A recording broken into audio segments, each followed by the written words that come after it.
De Sant Nicolás García, assistit a les bandes per José Asensio i Orlando Villar, tots ells del Col·legi de Barcelona.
Somriure.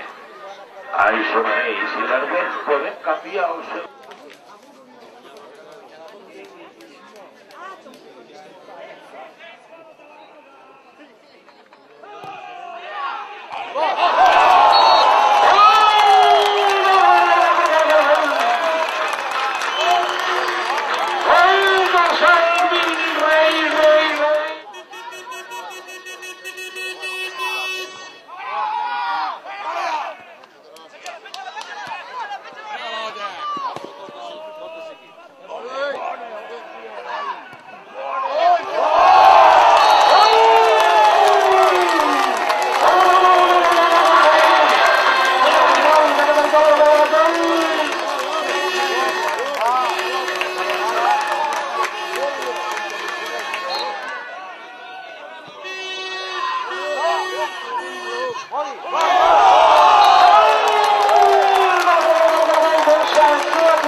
Final.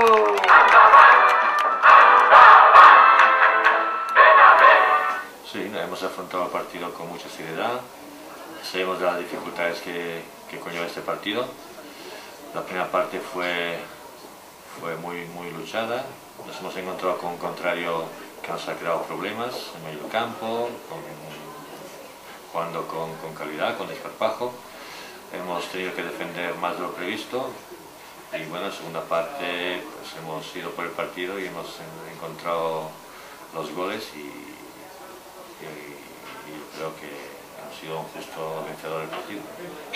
Bé, doncs bé, mira, em sembla que la primera part ha estat bastant igualada, no hi ha hagut masses ocasions per cap dels dos equips i bueno, s'ha arribat al resultat, al marcador jo crec com un resultat just, 0-0, però bé, aquesta acció del córner on ens supera l'equip d'aquí de Benavent, doncs l'equip baixa els braços i la veritat és que llavors ja hem tingut problemes en aquest aspecte, hem tornat a marcar un altre córner i a partir d'aquí ja el partit estava